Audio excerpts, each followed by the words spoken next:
In the top stories, the Ministry of Education has launched the Minister of Education for a Day Student Leadership Challenge. Regionally, Cuba's ambassador to Dominica says lifting sanctions on the island would help more than U.S. offer of aid. And Donald Trump's comments on arms sales to Taiwan are sparking concern in Taipei. Hello and welcome to the ZIZ Midday Major Newscast. Today is Tuesday, 19th May. I am Jasmine Thomas and I would like to apologize for the late start in today's major newscast. We apologize for the inconvenience caused. First, on the local scene, the Ministry of Education has launched a new competition aimed at giving young people an opportunity to share their ideas for the future of education in St. Christopher and Nevis. The Minister of Education for a Day Challenge is being coordinated by the Education Unit and is open to students between the ages of 13 and 16. Students will be required to submit either a 2-minute video speech titled "If I Were Minister of Education" or a 600-word written speech identifying a key educational issue, a practical solution, and its expected national impact. The written submission theme is redefining education for tomorrow's leaders. Organizers say the initiative is designed to encourage critical thinking, leadership, and student engagement in national education development. Winners will receive an opportunity to shadow the Minister of Education for a day, along with gift certificates and other prizes. Submissions must be emailed to Minister of Education for a day at moe.edu.kn. The deadline for entries is Friday, August 17, 2026. Chief Executive Officer of the St. Christopher Air and Seaports Authority, Adiola Moore, is representing St. Kitts and Nevis at the 24th Caribbean Shipping Executives Conference in Curacao. Moore, along with Gian Morris, joined regional shipping and maritime leaders at the conference from May 17 to 19. The event, hosted by the Caribbean Shipping Association, is examining key issues affecting the region's maritime industry, including industry trends, regulatory changes, technological innovation, and environmental sustainability. SCASPA said the conference provides an opportunity for regional leaders to share ideas and strengthen cooperation across the shipping sector. Ms. Moore also met with Dr. Yvette Smith-Johnson, President of the Women in Maritime Association Caribbean. And the Federation's 3x3 men's basketball team has returned home after winning the Announces tournament in Tortola. The team, made up of Macari Gums, Davik Osborne, Nigel Challenger, and Tivadi Herbert, defeated St. Vincent and the Grenadines 22-15 in the final to secure the title. Sheldon Shiverton Blake served as head coach. President of the St. Kitts Nevis Amateur Basketball Association, Glenn Jeffers, said the 3x3 format creates more opportunities to expose local players to the sport.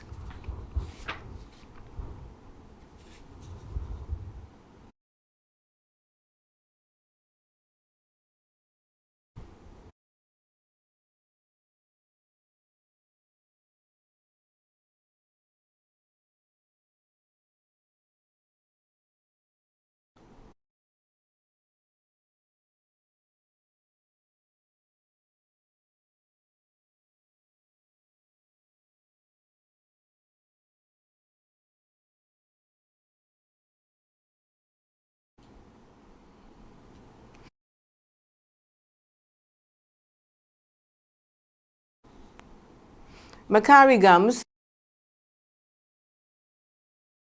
and secured the championship. My experience in Tortola was a good one, especially with these fellows. I've never played in a 2x3 tournament with them. I've played in AmeriCup last year with the older players, and coming out with them, we had fun. We execute the tournament, and we have made a team decision that we want to make it our official game instead of 5-5 into 2x3 because it teaches a lot more than the 5-5 and it's a funner game, a funner pace to play at. He added that the team's victory shows there is a significant potential within the basketball community in St. Kitts and Nevis. It says a lot because we went out and played against people who are older than us, and it shows that we can compete and we have the help home. It's knowing that we don't have much, example, the equipment and so to help us like the other countries, we are there naturally. We now take a look at news on the regional scene. Cuba's ambassador to Dominica has dismissed a $100 million humanitarian aid offer from the United States, saying Washington should instead end its long-standing trade embargo against the island. Ambassador Miguel Gonzalez said Cuba would accept humanitarian support, including food, medicine, and oil, but argued that lifting U.S. sanctions would provide far greater relief to the Cuban people. The diplomat said the current energy and fuel challenges facing Cuba have been made worse by U.S. restrictions, including pressure on countries trading oil with Havana. The comments come after the Trump administration offered a humanitarian package earlier this month, saying the funds would be distributed through the Catholic Church and other independent organizations. The Cuban envoy also pointed to the country's expansion of solar energy, saying more than 1,000 megawatts of solar capacity had been added over the past year. Frege also thanked Dominica for its continued support of Cuba, particularly at the United Nations, where countries have repeatedly voted in favor of ending the U.S. embargo. And students in Venezuela's capital have staged a protest demanding justice following the death of a woman who spent months searching for her son after he disappeared in state custody. Demonstrators, mostly university students, briefly blocked a highway in Caracas while accusing the government of failing both Carmen Nevas and her son, Victor Hugo Quero, who died while in detention. Officials only confirmed this month that Quero had died in July 2025, despite his mother spending months visiting detention centers, courts, and government offices seeking information about his whereabouts. Carmen Navas, who was 82 years, died just days after learning of her son's death, a case that has drawn strong criticism from human rights groups and members of the Venezuelan opposition. The government said Quero died after being hospitalized while in custody, but rights organizations have questioned the handling of the case and the lengthy delay in informing his family. According to the rights group Foro Penal, more than 400 people are currently being held in Venezuela for political reasons.